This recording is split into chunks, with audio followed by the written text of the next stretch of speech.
Good evening, everyone, and welcome to our discussion tonight. We are going to talk about a very interesting question that many people are thinking about today. Is online dating harmful to traditional romance? To discuss this, we have two guests.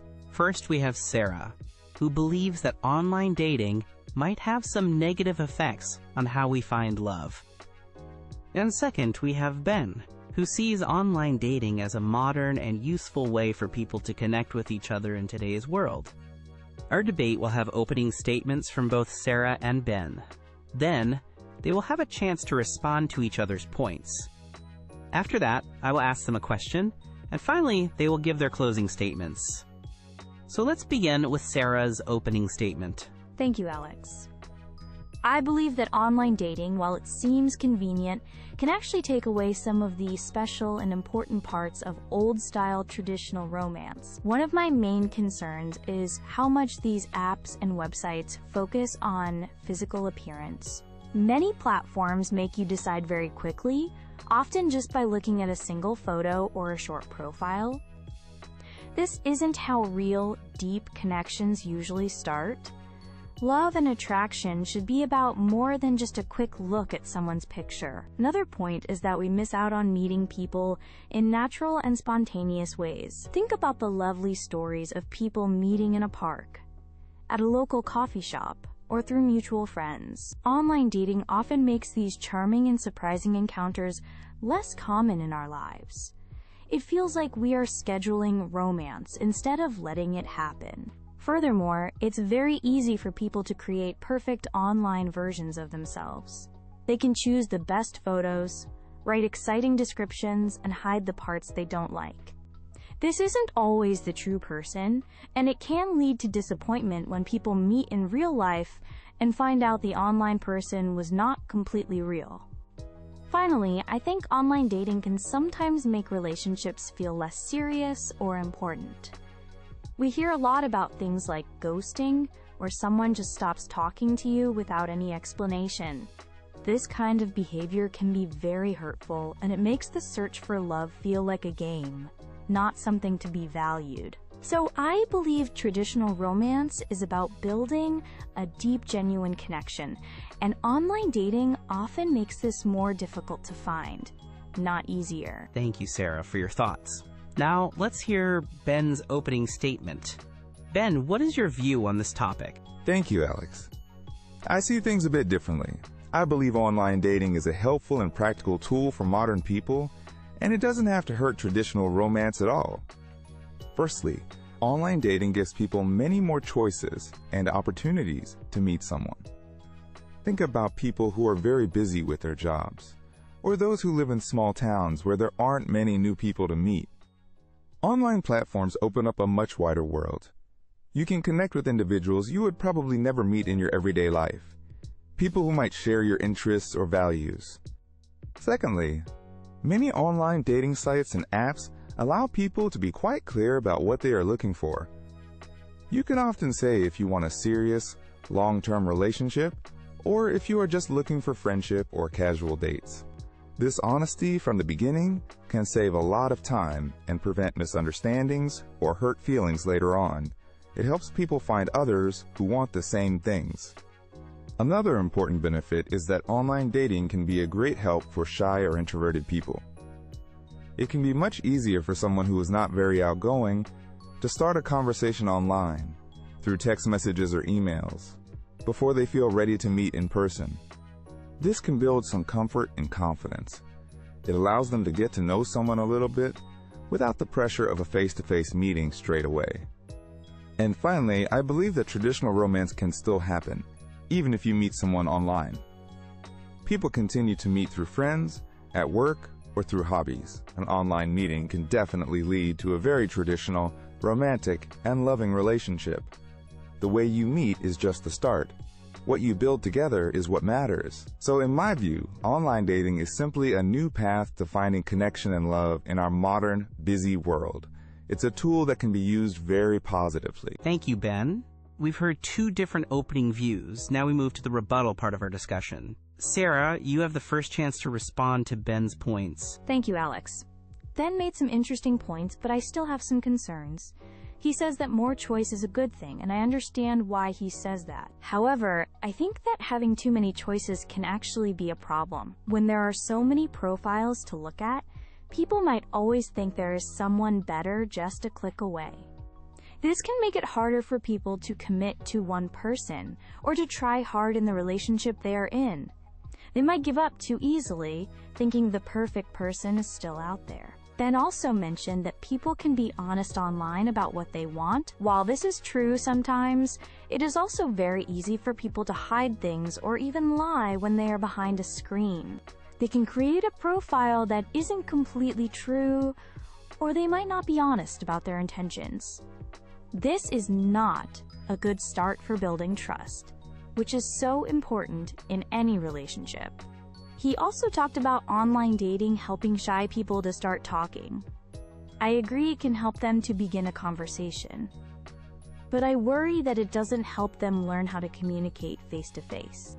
Real relationships need good communication in person, with all the small signs and feelings that you only get when you are together.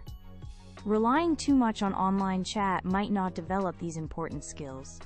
My main worry is that the quick and often superficial nature of online dating can make us forget the effort, patience, and deep understanding that real, traditional romance needs to grow.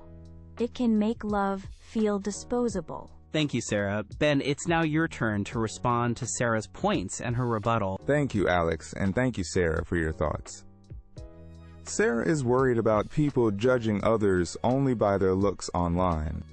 But I think this can happen anywhere, not just on dating apps. People might judge by looks when they meet someone in a cafe, at a party, or even at work for the first time. Online dating doesn't create this problem. It's something that happens in human interactions sometimes. The good thing online is that you can also share your interests and personality in your profile, not just photos. Sarah also talked about the magic of meeting someone in a traditional way and how online dating might take that away. I understand that feeling, but I believe you can find a different kind of magic online. Imagine finding someone online who shares your passion for old movies, or loves hiking just like you. Then you meet, and you have so much to talk about, and you have a wonderful first date. That can be very magical and exciting too. She also mentioned ghosting, and I agree that ghosting is sad and unkind. But this is about how some people choose to behave, not about online dating itself. People could be unkind or disappear in traditional dating situations too, even if it was called something else. Bad behavior is a human problem, not a technology problem. We need to encourage respectful communication everywhere. So I still believe that online dating is a tool. Like any tool, such as a hammer, you can use it to build something good, like a house, or you can use it in a wrong way. It all depends on how we, as individuals, choose to use it to build good, respectful relationships. Thank you both for those responses. Now, I have a question for each of you. Sarah, I'll start with you. You mentioned the magic of traditional romance and the importance of natural discovery. However, can't people find a different, perhaps more modern, kind of magic when they discover shared interests and values online before they even meet? Could it be that knowing you already have a lot in common with someone creates a new and equally valid kind of excitement and anticipation for that first meeting? That's a fair question, Alex. Yes, I agree that finding shared interests online can be good, and it can create some excitement before meeting someone. It's nice to know you might have things to talk about. However, I believe the way you discover those shared interests matters a lot. In traditional settings, you often discover these things slowly, through natural conversation and shared experiences. This slow discovery helps to build a stronger foundation of understanding and connection, I think. It's less like checking items off a list on a profile, and more about seeing how your personalities truly fit together in different situations. The surprise element of getting to know someone gradually, the little discoveries you make about them day by day, that's a special part of romance that might be reduced when you see so much information up front. It can feel a bit like reading a summary before watching the movie. Thank you, Sarah. Now, Ben, a question for you. You highlighted that online dating offers many choices, which can be very helpful. But don't you think that this huge number of choices, the constant ability to swipe and search for a, quote, perfect match online, can create unrealistic expectations about partners? Perhaps traditional dating, with its more limited and local pool of people, didn't encourage such high and sometimes unachievable standards as much? That's a very important point, Alex. I agree that unrealistic expectations can be a problem for some people when they use online dating. It's possible to get caught up in looking for someone perfect if you see so many profiles. However, I think responsible online dating involves managing those expectations. It's about understanding that no one is perfect, and profiles are just a starting point. The goal should be to find someone who is genuinely compatible, not a fantasy person. Many people use online dating successfully by focusing on finding someone real, with qualities that truly matter for a relationship, like kindness, respect, and shared goals, rather than a perfect list of attributes. Traditional dating also had its own pressures and limitations.